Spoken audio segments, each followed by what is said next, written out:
Well, good morning, colleagues and friends, and thank you very much indeed for the warmth of your welcome this morning to Andrew and to Richard and to Kate. And can I, as Minister, bid everyone a very warm welcome here this morning, from particularly those who have come from other parts of the UK to join with us at this important event.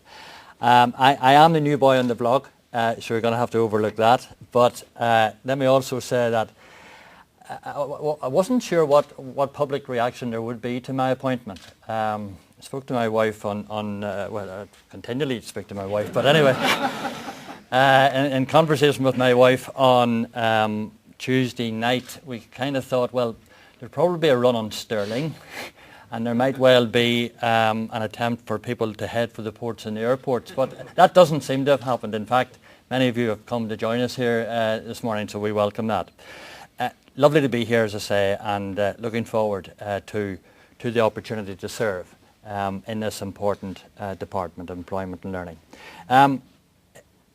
At the outset, as this is my first speech as Minister for Employment and Learning, I want to join with Richard and to pay tribute to my predecessor and party colleague, Sir Reg MP.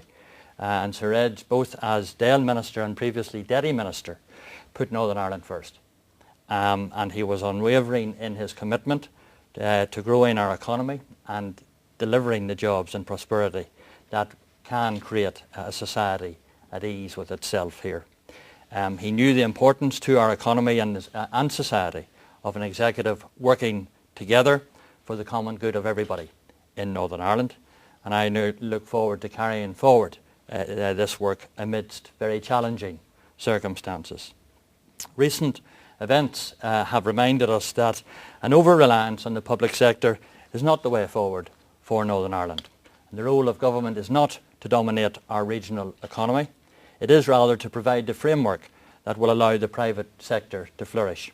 And that framework, above all else, means skills, and that is the particular vocation of the FE sector. And one of my chief goals as Minister in this department will be to ensure that the private sector is given the tools it requires to lead Northern Ireland to growth and prosperity. In terms of the event this morning, delighted to be invited to address the JISC. I have to get my head around all these shortened titles. But to this conference, where the focus is JISC, colleges, IT and the future. I'd also like to take the opportunity to acknowledge the input of JISC and of the Regional Support Centre in Northern Ireland to the innovative work that is taking place in Northern Ireland's further and higher education sectors in technology-enhanced learning. And in noting the title of the conference, I'd like to take the opportunity to say a few things about the FE sector and its important role in the wider economic agenda. The FE sector provides a wide range of support to local industry. This is in line with the role envisioned for the sector in FE Means Business, which outlined a vision for skills in Northern Ireland that recognised professional and technical education provision as a valuable alternative to the traditional academic pathway. This vision saw a Northern Ireland economy that by 2015 would be highly competitive in global terms. And to make this vision a reality, we had to focus on raising the skills of our workforce and the knowledge base and employability skills of those not yet working. With a large proportion of the 2020 workforce already past compulsory school age, the department is committed to colleges, universities and training organisations working more closely with employers and employees who wish to increase their skills. Business and industry look to both the HE and FE sectors to deliver tailored and flexible learning, often outside of normal term time and hours of business. Flexible approaches to learning, added to by technology, will contribute to meeting a range of the objectives contained in my department's skills and FE Means Business strategies. In particular, achieving higher levels of skills for the labour market and motivating adults to develop new skills. Without doubt, FE continues to make a significant contribution to the skills and qualities agendas, For example, through raising skills and qualifications levels, particularly in areas that meet the needs of the local economy, ensuring that college provision is high quality and kept up to date with best practice, and in keeping with the theme of today's conference, by developing flexible approaches to learning through the use of technologies. One of the key strands within FE Means Business was the development of an e-learning strategy, for which a programme of work is currently being implemented within the FE sector, and it's essential that collectively we explore new and innovative ways of meeting the skills needs of both employers and learners. Use of technologies to deliver and promote learning in the education sector is an area of immense and rapid growth and change. Even the term technology-enhanced learning has now replaced previous terms such as e-learning, information and learning technologies, and information and communication technologies. My department has recognised the importance of ensuring that college lecturers are able to provide teaching using technology-enhanced learning where appropriate.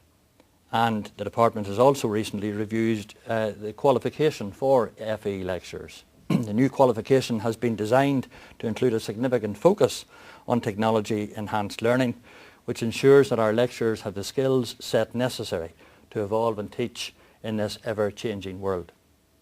In terms of the history of DEL and JISC, I'd like to take a few minutes to outline the relationship my department has had with JISC. As long ago as 2000, the department engaged with JISC in order to connect the then 16 further education colleges into JANET.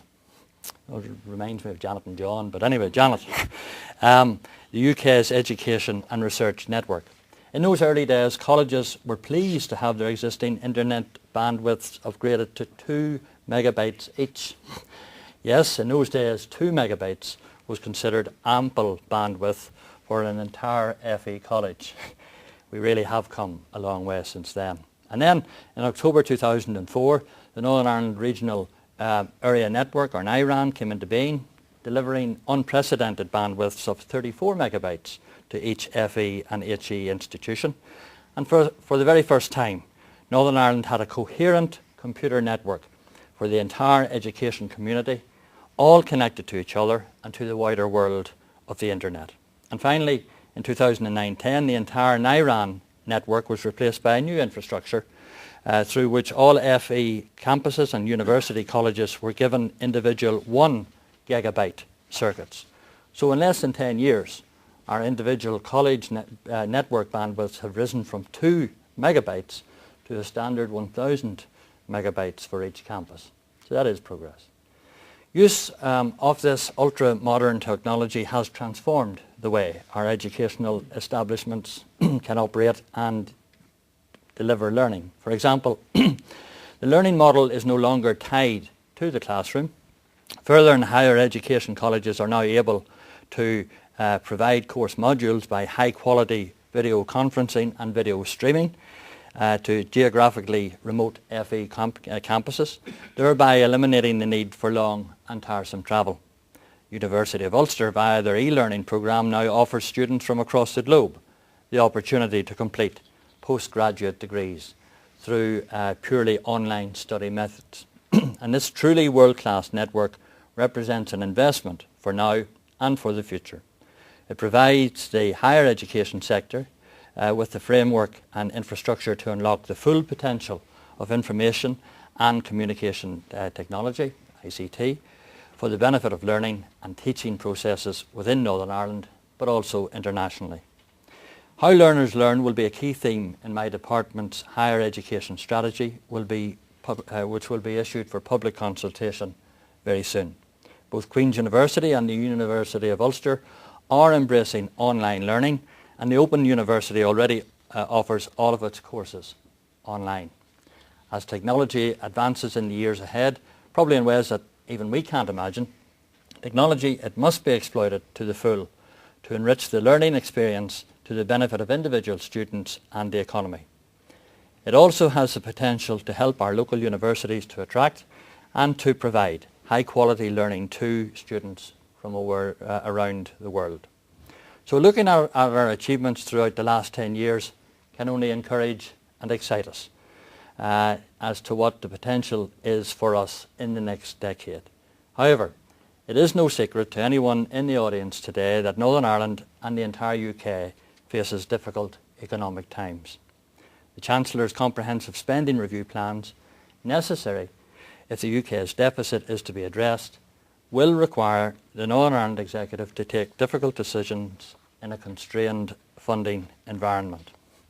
The world-class services provided by JISC do come at a price, with total funding at almost 90 million in 2010-11 from UK funding bodies, to which my department makes a contribution. As you all know, the public sector is facing significant cuts from which JISC will not be immune. In the light of this, the Higher Education Funding Council for England has commissioned a review of JISC, which will consider its future role, its structure and its funding. That review is being chaired by Sir Alan Wilson, Professor of Urban and Regional Studies at University College London.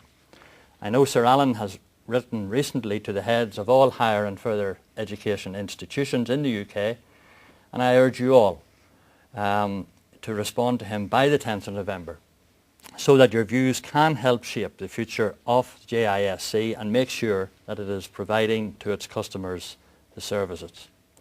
I've only touched on a few areas, a few of the key areas that we in the department will continue to work with all of you as the journey continues. But it's in this context that the department, in partnership with all of our stakeholders and providers, need to explore wider and more effective use of technology to assist employers and learners to meet the demands of the ever-changing economic climate. In conclusion, I'd like to congratulate the Regional Support Centre in Northern Ireland who have organised today's event on reaching a very significant milestone in the history of their organisation. I understand they recently celebrated 10 years of providing advice and service for the FE and HE sectors in the use of technology, enhanced learning in the curriculum across the UK. The overall impact of RSC support since its inception in 2000 is almost impossible to quantify, reaching as it does every aspect of teaching and learning in the FE sector and beyond. In Northern Ireland, the RSC has been pivotal in assisting colleges to achieve their objectives in the use of technology-enhanced learning, and I thank you for the important contribution you've made. Whilst we have made tremendous progress over the past decade or so, I believe in many ways we've just arrived at the end of the beginning. There you are. Bit of Churchill there in the first morning, but anyway. However, the challenge for us all is to move to the next stage, the full integration of technology into the teaching and learning experience. Therefore, I'd like to end by posing a question that links back to the theme of today's event. To what extent are we fully exploiting the investment in technology-enhanced learning to meet the demands and the needs of the learner and the employers? I hope you take the opportunity during your workshop sessions today and in your responses to Sir Alan's review to answer this important question. And I hope that you all find today truly valuable and informative. Thank you very much indeed.